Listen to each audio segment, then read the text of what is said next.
Welcome to this episode of Pen to Paper Press podcast.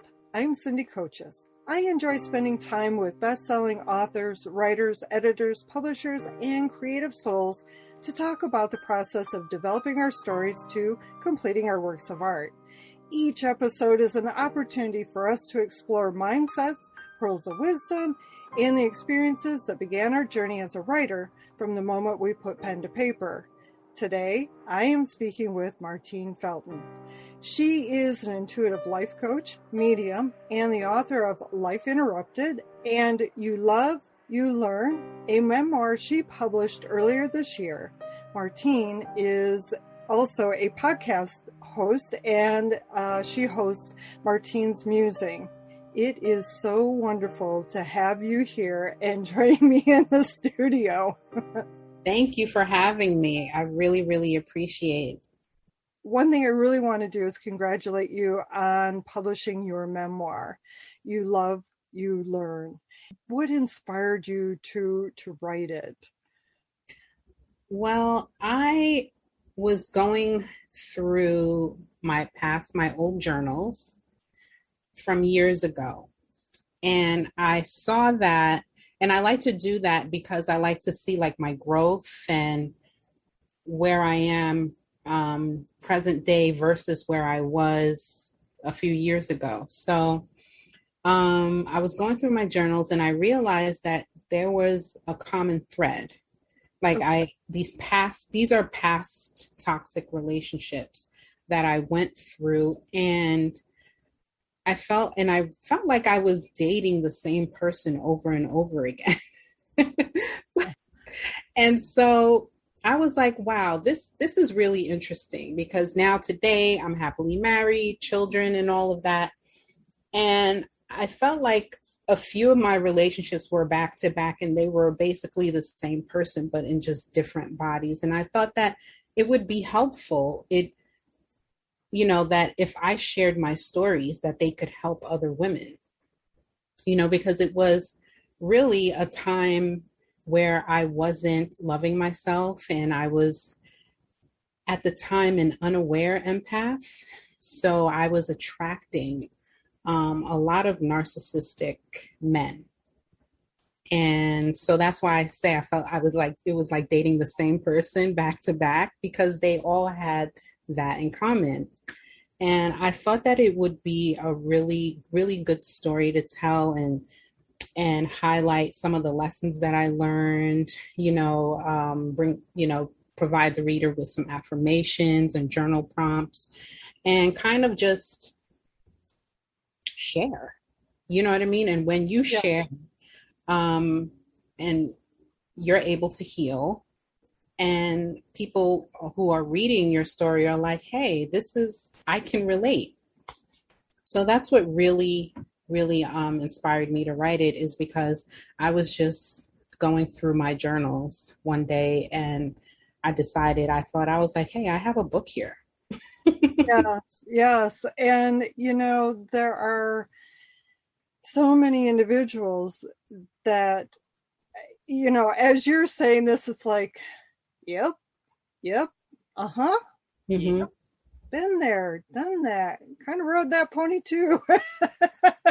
It's like, it's recognizable.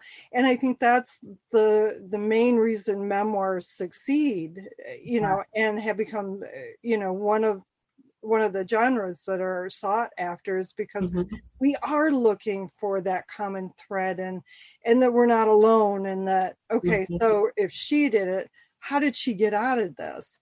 And I love the fact that it was you going through your older journals and putting it together, because typically life events happen. Right. And that's the catalyst that begins kind of sort of that content for a journal. And we don't necessarily sit down and say, you know what, I'm going to write a memoir today. Okay, life, do something. So then I have something to write about. Right. No, it's typically us looking back going, wow, I went through that. Yes. Oh, I survived it. Yeah. And, and yes, it does help us to, when we're writing it, to see not only the common thread of like, the men you were dating, but you got to see the common reactions that you had, those consistencies, those reactions, those interactions. And it's like, wow, how can I change this? Mm-hmm. And, once we have that acknowledgement, we can change. Yep. So Yes, we can definitely change especially once you see it down on paper, when you see it like right in front of you, it's written down on paper. There's no changing it. no, No well, rewriting the story. and I like that. No rewriting the story. Yeah, because it was something you wrote 10 years ago, 15 I years ago. know. And who would have thought, in my journaling, never did I think that I would use my journals in an actual book. No, I never thought that was never my intention. I just used to like to write the happenings in my life. So then how long have you been journaling? Oh, since I would say my 20s, and I'm in my late 40s now. So I have a lot of journals and storage and stuff. So Yeah, I do too. and obviously you can tell I travel, so mine get, I have some in this storage area, and I have some more in this one, and I am working on a memoir, and I've been trying to find my journals for the last 3 years, and yeah, I they packed will really help you. They will really help you. Well, and it's really interesting because for me, I didn't set out to write a memoir. Like I mentioned, that's not what we typically do. Right. Life happens and then we think back, okay, or there are people who are like, man, this would make a great story. You need to share what happened and Mm-hmm. how you survived this and so forth. Yeah, it started off as blog posts for my traveling, and helping me to adjust to a life. I have a son who passed away 4 years ago, Mm-hmm. so it's me finding me. That it's a soul's journey is what the Right. book is about. But of course, yeah, I'm going back to my journals and using those, and they're definitely a great tool, because how we are now is not how we were then. And Yes. with those journals we can go back and we can kind of put ourselves back into that space of, okay, this is where my head was. This Yeah. was where I was emotionally, and I didn't have hope, or, okay, so what did it feel like to be back in that space? Or, okay, Mm-hmm. I'm rambling. You're the guest. You're supposed to be talking. I'm just listening. I know. Well, and like I mentioned earlier before the recording, you know, I tried to write out a handful of questions, and it was like, nope, this is all free flow. Um, so you have written a novel, and Mm-hmm. that published, I believe I saw it was 2013. Correct. Yeah, that was 2013, Life Interrupted. And then you just did your memoir. Mm-hmm. So obviously you got a fiction and you got a memoir, two different genres. Yeah. What was the difference in writing both of those books? How was your process different, I should say? Well, Life Interrupted was a lot more fun because I made everything up, right? It's fiction. I like that. It was a lot more fun. So, and I was able to develop the characters in a way that I wanted to, and just it was open ended. It was, a different creative process than it is in writing a memoir. with writing my memoir, I don't want to say that it wasn't fun. At times it was like I would chuckle, I would laugh at myself at the things that I did in the past. And I'm like, wow, did I really do that? I was so pathetic or something like that. But it was a different type of creative process, and it was harder because I was very apprehensive about writing such personal things about myself, and having to I changed people's names because I didn't want anybody coming back and and kind of saying, any backlash about, Right. what I Yeah. wrote. It's my experience. That's how I remember it. Someone else in the book might remember it a whole different way, but it's, I'm writing about my experience. So it was different. I was really apprehensive about even writing it at first because, you kind of think like, who's going to really take this seriously? Who's going to care? Who's going to want to read this book? And I had to get to a point where I didn't care what other people thought. And I'm self-publishing anyway, so it's not like I'm quitting my job, my day job, to to publish this book. I'm putting it out there to help others, but it also provided a level of healing for myself too, because I realized a lot of the things that happened in the past, I wasn't really over completely. And I felt like Okay. I didn't know why I was kind of triggered in a lot of different ways, present day.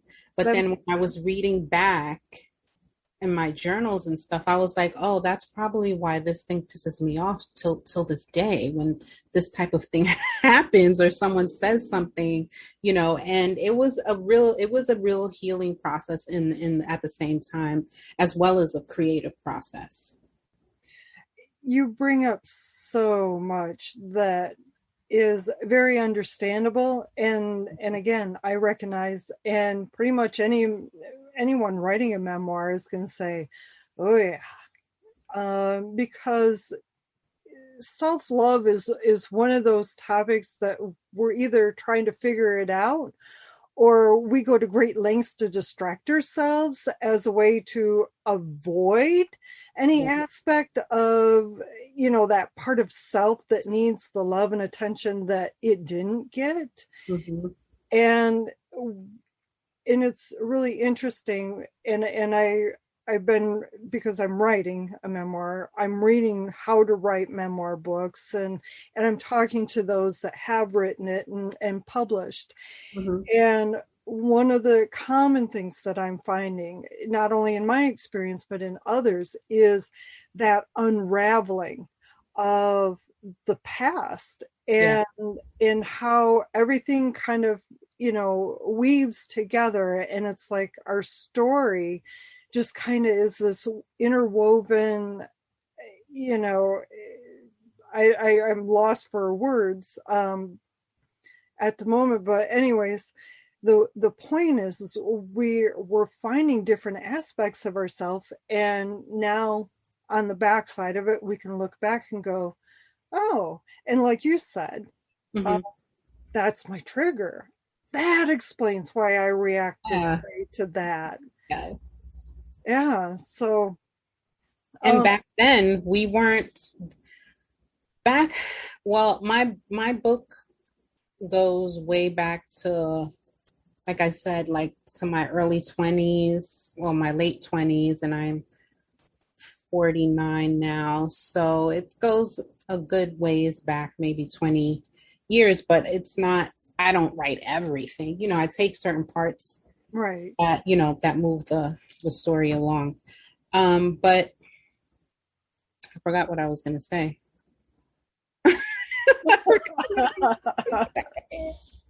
But yeah, I go back. I go back about 20 some odd years, and I really see where certain things were definitely triggering for me. Yeah. And it's understandable. Mm-hmm. And it's, things keep getting brought. as you know, as an intuitive, and I you offer your intuitive services, so you talk to people or clients, and you remind them that there's reasons that these things keep coming back. It's because it's a part of you that needs to be explored, Right.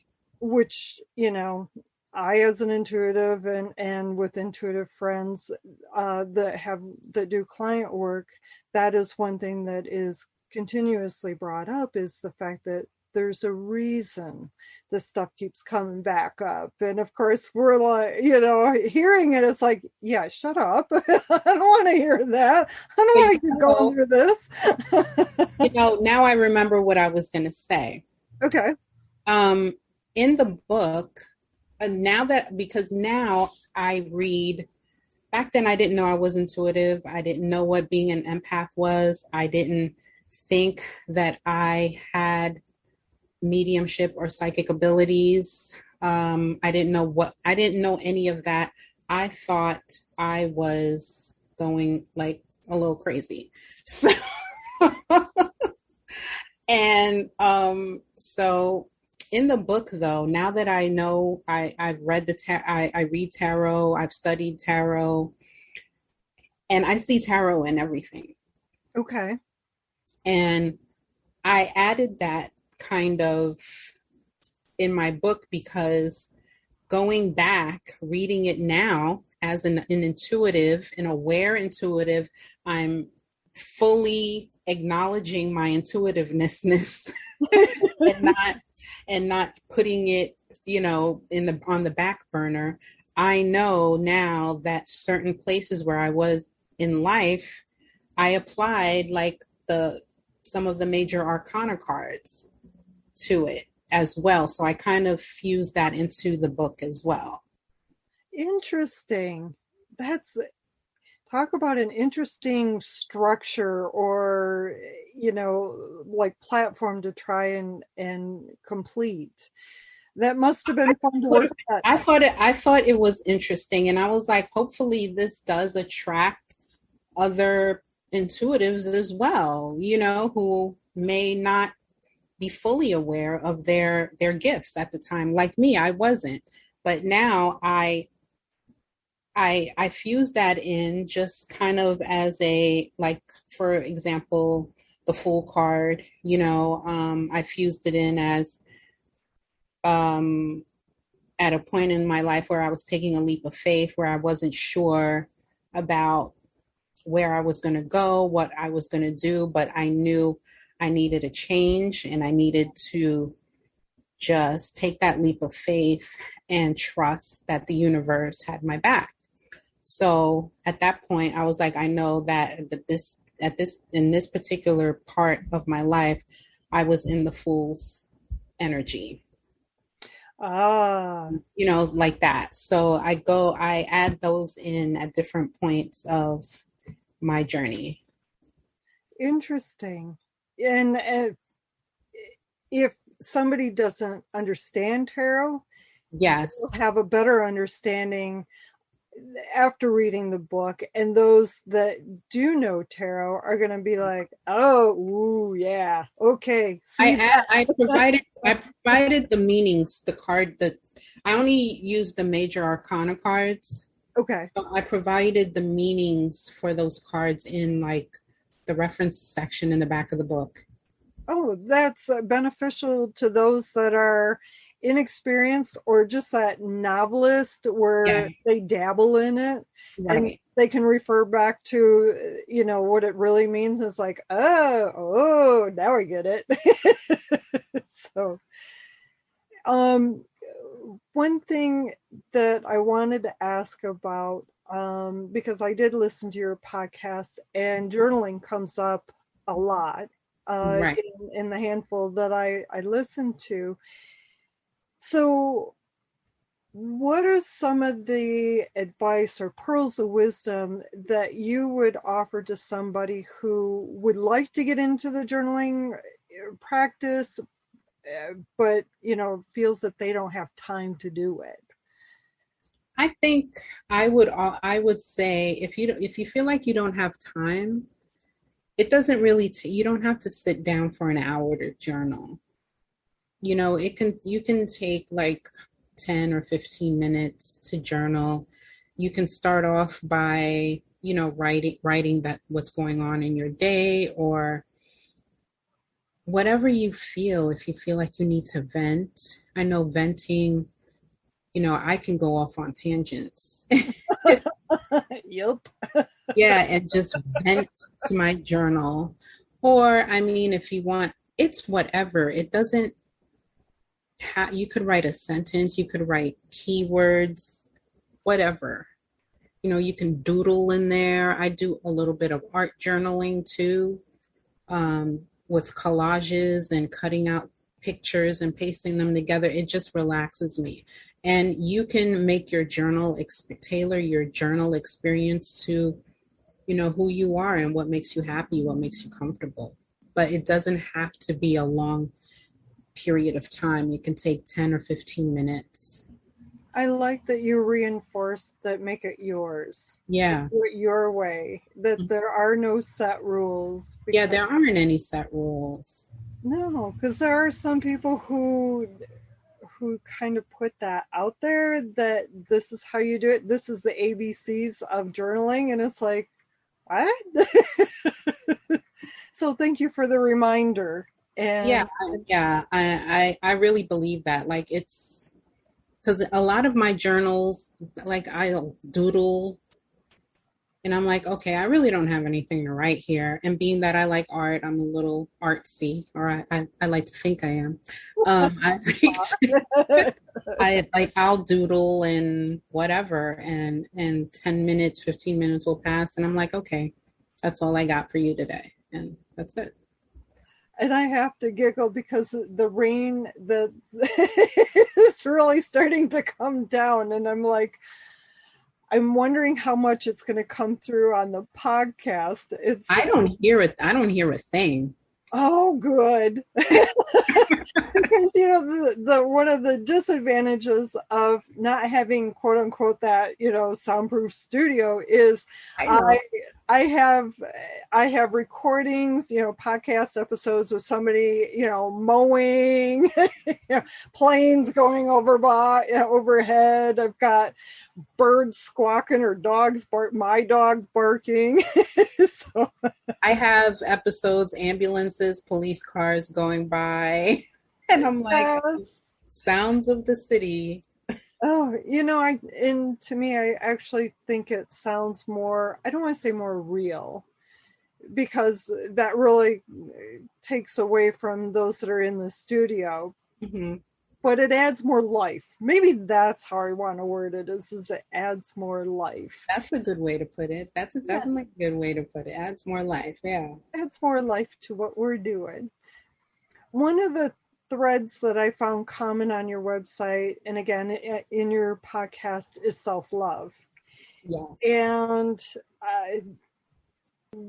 at what point did you really just decide that, you know what, I'm going to love me, I'm going to take care of me, and I'll acknowledge all of you, but this is my time? When did that happen for you?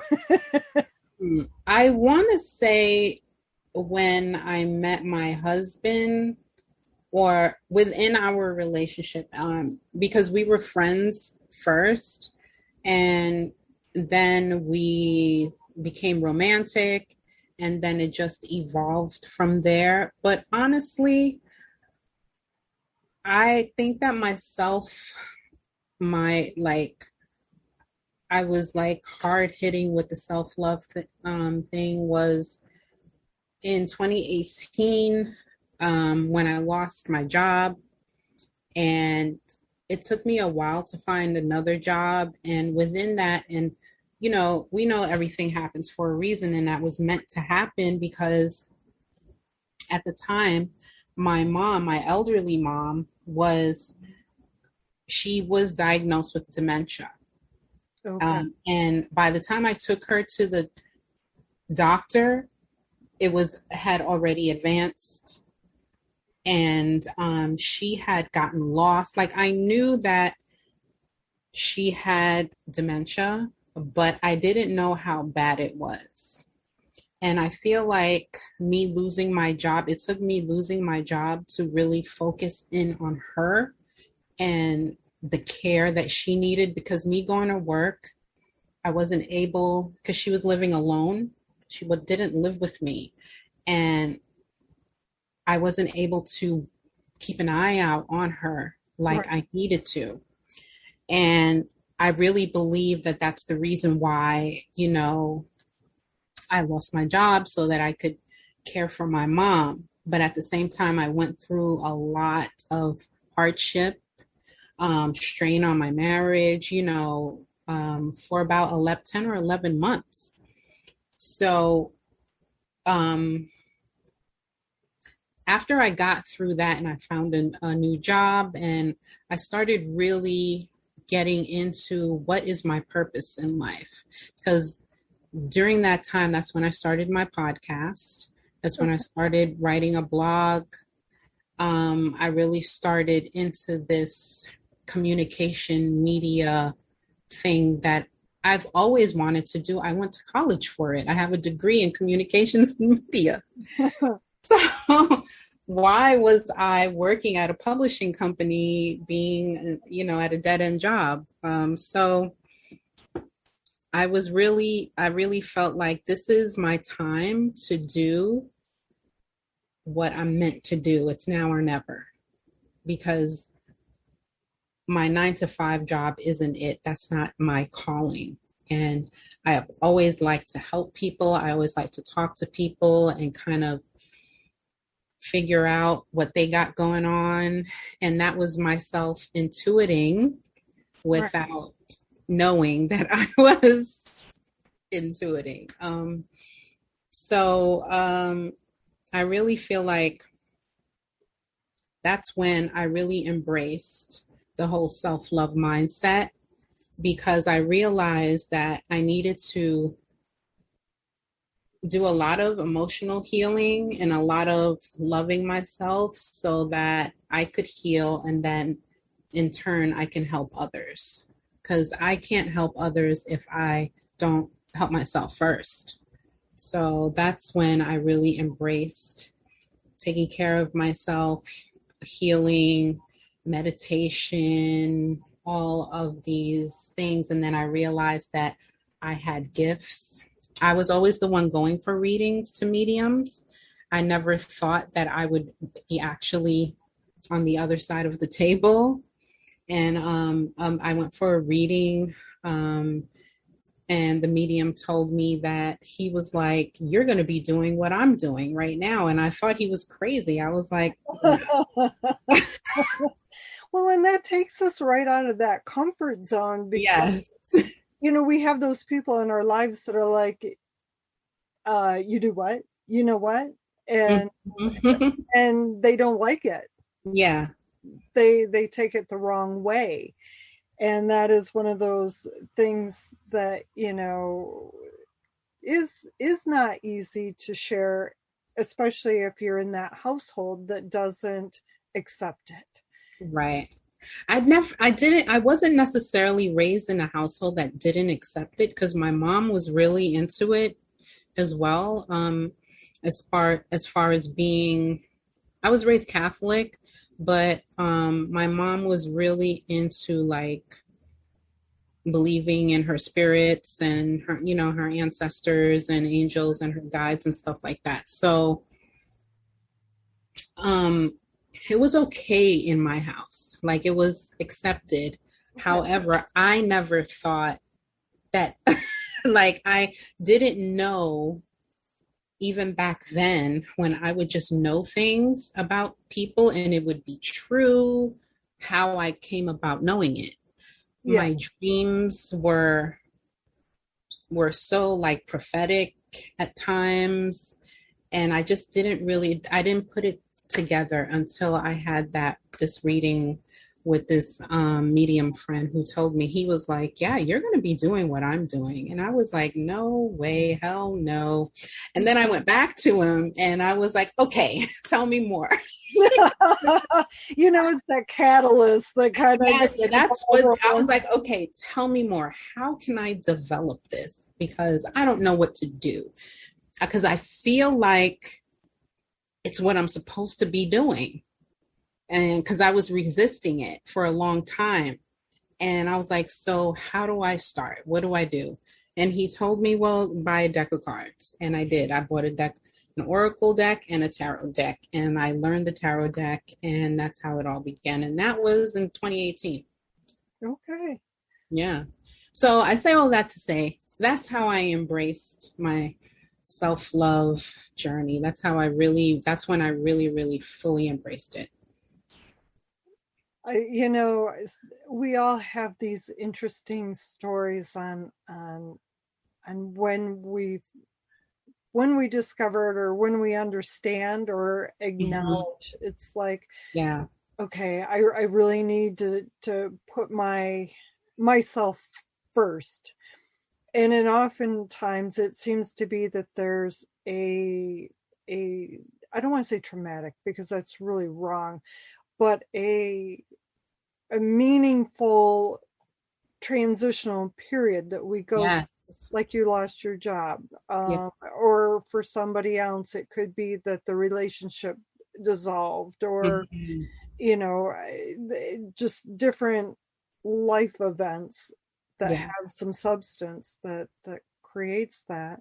And I had to put my mom in a nursing home, which I felt so guilty about, because I didn't have the room for her in my apartment, and I wasn't qualified to care for her because she was one of those elderly people who didn't want to give up her freedom. Oh, okay. She got lost for 2 days. Oh, and yes, and I almost lost my mind, and I thought I was losing. And right there with you.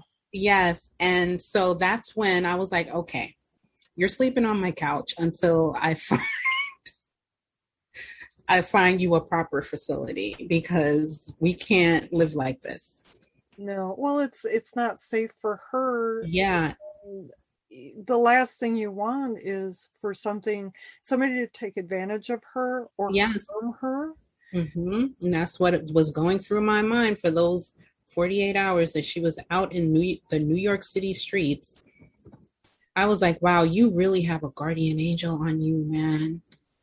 Most certainly. Somebody was taking very good care of her. Yes. Somebody was shielding her from harm. Oh my gosh. She walked from Queens to Brooklyn, and I don't know if you know I don't know the layout, yes. But, it's still a big city. I'm a country mouse, To me, big cities are like, yeah, okay, I don't belong here. Well, the cops found her in Brooklyn, and we live in Queens at the tip of Long Island. So, wow. And she was walking. Wow. Okay, and if you know my mom, she's like a go-getter, and that was the problem. It's because she was always did not want to give up her freedom. Yeah, wow. She's always talking about. My father had dementia and ended up passing from Alzheimer's. And so that's how I can sit right beside you and say, yeah, it's a tough disease to see your parents debilitate like that. It is, because they don't recognize the life they had. Mm-hmm. And it is one of the slowest and longest and most heartbreaking goodbyes. It really is. Yeah. And it is very difficult.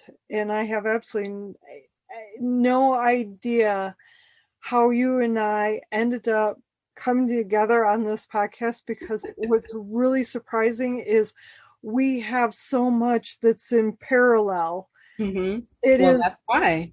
It is amazing how parallel some of our things really are, because I recognize what you're sharing. Mm-hmm. And I know that, vice versa, some of the things I've shared that you're like, yep, get that too. I understand. Is there anything that you wanted to share about either of your books or on life? Maybe I could even put that out there. Is there anything that you wanted to share? Yeah. Well, of course, both of my books are available on my website, and martinefelton.com. And you can they're also available on Amazon and Barnes and Nobles and online retailers. I'm not sure which ones, but Amazon and Barnes and Nobles are the main ones. Right, yes. I'll have the links in the show notes as well. Okay. Yep. Oh my gosh, Martine, I had absolutely no idea where our conversation was going to go. We have unraveled a handful of different things, most certainly aspects of developing our awareness of ourselves, Mm-hmm. and those aspects of ourselves that we would rather, I'll tell you what, we would rather hide those, lock them away in a closet and throw away that key. Mm-hmm. But we also have that innate knowing that what we don't learn comes back, and we just keep getting those lessons over and over and over, and it's like this cycle. And until we acknowledge and see what it is, right, and approach it in a loving manner, when we push it off and resist it, that's not loving. Right. And until we love that aspect of ourselves, and holy moly, I really need to be writing this down, because it really needs to go in a blog post somewhere or in my book. Mm-hmm. That when we love ourselves, we can heal that part of ourselves. Yeah. And that's why I really titled my book, You Love, You Learn, because I really feel like a lot of our life lessons, because we're all here to learn, right? Right. And I feel like a lot of our lessons that we're here to learn present themselves in our relationships, whether that be romantic relationships, family, work relationships, what have you, friendships. They all present themselves in some sort of relationship. And, and in those relationships, you love, and it might be a good love, it might be not so good, but you're definitely going to learn regardless. Yeah. And so that's why I titled it You Love, You Learn, because that's where you get the bulk of your life lessons and relationships. Through those life experiences, whether we like them or not. Yeah. It's how we learn to be better. Yeah. And to have a healthier life. Yeah. Which is what we all want. To evolve and all that good stuff. Yes. And again, thank you. Before we end our time together, I'd like to say thank you for joining us. You can learn more about Martine, access her website, and purchase the books she has written by visiting the show notes for this episode at pentopaperpress.com/podcast. To receive future episodes in your inbox, subscribe to the Pen to Paper Press newsletter or subscribe on your favorite podcast app. Take care, and until next time, keep your pen to paper and write. And know that your words have power. Your story matters. Bye for now.